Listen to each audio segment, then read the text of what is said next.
सुप्रभात छात्र। आज हम बूढ़ी काकी के कहानी का आगे का अभ्यास करेंगे। हमने देखा था कि बुद्धिराम और रूपा है वह अपने गुस्से के कारण बूढ़ी काकी को कुछ भी खाना नहीं देता है, इसलिए लाडली वह बहुत परेशान है। लाडली को काकी से अत्यंत प्रेम था। वह झुंझला रही थी कि वे लोग काकी को बहुत सी पुड़ियाँ क्यों नहीं दे देते। लाडली है वो बूढ़ी काकी को बहुत प्रेम करती है, इसलिए वह झुंझला रही थी, यानी कि बेचैन हो रही थी और अपने मन में ही कह रही थी कि बहुत सी पुड़िया काकी को क्यों नहीं दे देते खाने के लिए। क्या मेहमान सबकी सब खा जाएंगे? और यदि काकी ने मेहमानों के पहले खा लिया तो क्या बिगड़ जाएगा? अगर काकी है वो मेहमानों के पहले खा ले लेंगी तो क्या हो जाएगा? कुछ तो नहीं होगा। वह काकी के पास जाकर उन्हें धैर्य देना चाहती थी, परंतु माँ के डर से न जाती थी। वह काकी के पास जाकर उसे धीरज देना चाहती थी, धैर्य यानी कि धीरज, लेकिन वह माँ के डर से उसके पास जा न सके। उसने अपने हिस्से की पुड़िया बिल्कुल न खाई थी और लाडली ने अपने जो हिस्से की पुड़िया थी वह बिल्कुल न खाई थी, क्योंकि उसने अपनी काकी या बुढ़ी काकी उसके लिए बचा रखी थी। उन पुड़ियों को काकी के पास ले जाना चाहती थी। उसका हृदय अधीर हो रहा था, अधीर यानी कि जल्द हो रहा था। वह पुड़िया है वह काकी के पास ले जाना चाहती थी, इसलिए उसका हृदय है वह जल्दी से जल्दी यह कार्य करे, इसलिए वह अधीर हो रहा था। बूढ़ी काकी मेरे बात सुनते ही उठ बैठेंगी, पुड़िया देखकर कैसी प्रसन्न होगी, मुझे प्यार करेंगी। और बूढ़ी काकी जब मेरे हाथ में पुड़िया देखेंगी तो वह बहुत खुश हो जाएगी और मुझसे बहुत प्यार करेंगी। रात के 11 बज गए थे। रूपा आंगन में पड़ी सो रही थी। रात के 11 बजे है और रूपा है वह आंगन में सो रही है। लाडली की आंखों में नींद न थी और लाडली है वह सो न रही थी, क्योंकि उसे अपने हिस्से की पुड़िया है वो बूढ़ी काकी को देनी थी। काकी को पुड़िया खिलाने की खुशी उसे सोने न देती थी, क्योंकि वह पुड़िया है काकी को खिलाने के लिए वह बहुत खुश थी। जब विश्वास हो गया कि अम्मा सो रही है तो वह चुपके से उठी और बूढ़ी काकी की कोठरी की ओर चली। और जब उसे लगा कि उसकी माँ है रूपा वह सो गई है तो वह चुपके से बिल्ली की पाँव उठी और बूढ़ी काकी के कोठरी में यानी कमरे की ओर जाने लगी।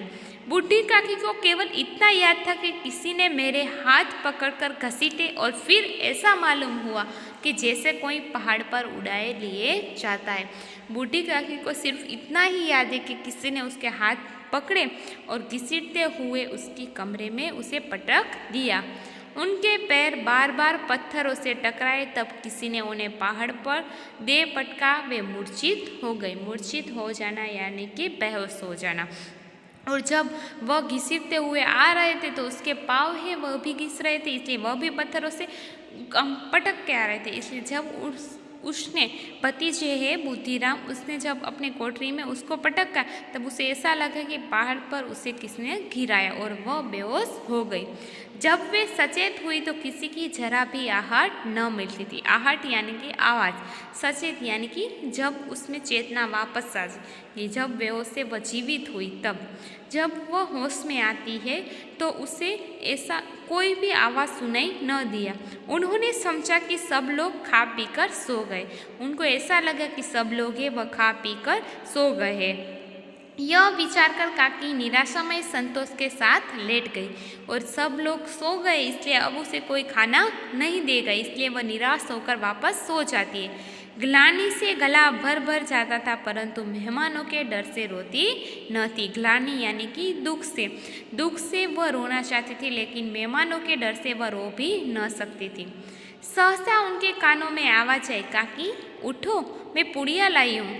सहसा यानी कि अचानक उसके कानों में आवाज़ आती है और कहती है, काकी उठो, मैं आपके लिए पुड़िया लाई हूँ। काकी ने लाडली की बोली पहचानी, चटपट उठ बैठी। वह काकी है जब लाडली की आवाज़ सुनती है तो वह चटपट खड़ी हो जाती है। दोनों हाथों से लाडली को टटोला और उसे गोद में बैठा लिया। टटोला यानी कि प्यार करना, गुदगुदाना। वह दोनों हाथों से लाडली को गुदगुदा रही है, लेकिन और बाद में उसे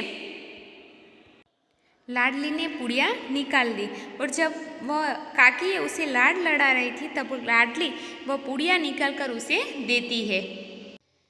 काकी ने पूछा, यह तुम्हारी अम्मा ने दी है? तो पुड़िया देकर काकी कहती है, यह तुम्हारी अम्मा ने दी है? तो लाडली ने कहा, नहीं, यह मेरे हिस्से की है, यह मेरे हिस्से की पुड़िया है। काकी पुड़िया पर टूट पड़ी। 5 मिनट में पिटारी खाली हो गई। काकी पुड़िया देखकर उस पर टूट पड़ती है और 5 मिनट में वह पूरी थाली है वह साफ कर देती है। लाडली ने पूछा, काकी पेट भर गया? तो लाडली ने कहा, पुड़िया खा ली। तब लाडली कहती है प्यार से, काकी तुम्हारा पेट भर गया?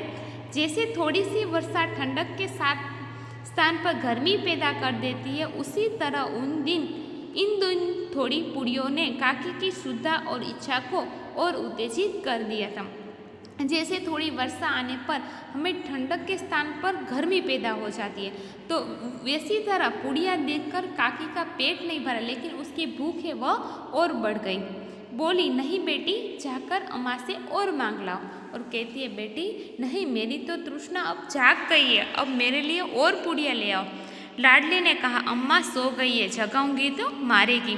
लाडली ने कहा, अम्मा तो सो गई है, अगर मैं उसे जगाऊंगी तो वह मुझे भी मारेगी। काकी ने पिटारी को फिर टटोला, उसमें कुछ खुरचन गिरे थे, उन्हें निकाल कर वे खा गई। खुरचन यानी कि कुछ टुकड़े हैं वह। काकी ने फिर से वह थाली को टटोला और कुछ उसमें थोड़े से टुकड़े पड़े हुए थे, उसे निकालकर खा गई। बार बार होठ चाटती थी, चटकारे भरती थी। हृदय महसूस रहा था कि और पुड़िया कैसे पाऊं, और हृदय है उसका बहुत उसे सोचने लगा और कहती थी, पुड़िया कैसे खाऊं, कैसे खाऊं। काकी का अधीर मन इच्छा के प्रबल प्रवाह में बह गया और उसके अधीर चीज उसे खाने का जो बहुत शौक था, उसका इसलिए उसे पुड़िया खाने की इच्छा है वो आगे के प्रबल प्रवाह में बह गया।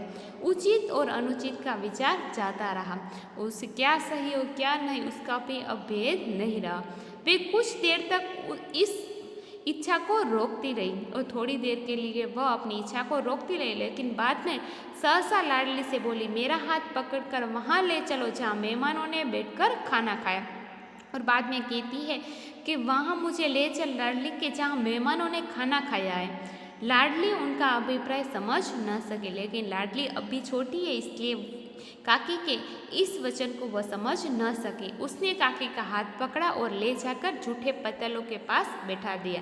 इसलिए लाडली काकी का हाथ पकड़ कर उसे जूठे बर्तन है वहाँ ले जाती है। काकी की पत्तलों से पुड़ियों के टुकड़े चुन चुन कर खाने लगे और काकी है वह जूठे बर्तनों में से चुन चुन कर खाने लगती। ओहो, दही कितना स्वादिष्ट था, कचौड़ियाँ कितनी सलोनी, खस्ता कितना सुकोमल। काकी बुद्धिहीन होते हुए भी इतना जानती थी कि मैं वह काम कर रही हूँ जो मुझे कदापि न करना चाहिए। बाद में काकी है वह बहुत खाती है कि दही कितना अच्छा है, कचौरी कितनी है, और काकी यहाँ बुद्धिहीन हो गई क्योंकि कोई झूठे पत्तलों में से खाता है, लेकिन काकी की जो स्वादेंद्रिय है उसने इसको बेचैन कर दिया, इसलिए वह झूठे पत्तलों में से खाने में मजबूर हो जाती। लेकिन उसको इतना याद था कि मैं क्या कर रही हूँ, मैं दूसरों की झूठी पत्तल चाट रही हूँ। परंतु बूढ़ापा, तृष्णा रोग का अंतिम समय, जब संपूर्ण इच्छाएं एक ही केंद्र पर आ लगती है, इसलिए उसे सब याद है, लेकिन वह कुछ भी करना कि इस कार्य को रोकना नहीं चाहती, क्योंकि बूढ़ापा है वह तृष्णा रोग का अंतिम समय। बूढ़ापा है सिर्फ तृष्णा यानी भूख का अंतिम समय। अगर हमारी कुछ इच्छा है तो वह इच्छा जब तक पूर्ण न हो जाती तब तक हमारा मन है वह अधीर हो जाता था। बूढ़ी काकी में यह केंद्र उनकी स्वादेंद्रिया थी, और बूढ़ी काकी का यह जो इच्छा है वह किसके लिए है, तो उसकी स्वादेंद्रिय यानी कि उसे स्वाद लेना है, खाने के अलावा उसकी कोई भी इंद्रिय अब तेज या जीवित नहीं है। ठीक उसी समय रूपा की आंखें खुली। उसे मालूम हुआ कि लाडली मेरे पास नहीं है। चौकी चारपाई के इधर उधर देखने लगी कि कहीं नीचे तो नहीं गिर पड़ी।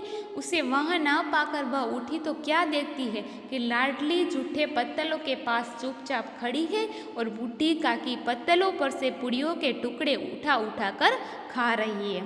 और जब रूपा की आंखें खुल जाती है तो अपने पास लाडली को न देखकर वह बहुत बेचैन हो जाती, देखती है कि कहीं लाडली नीचे नहीं गिर गए। तो वह खड़ी होकर देखती है तो क्या देखती है, तो जूठे पत्तलों के पास लाडली खड़ी होती है और बुढ़ी काकी वह पूड़ियों के टुकड़े उठा उठा कर खा रही है।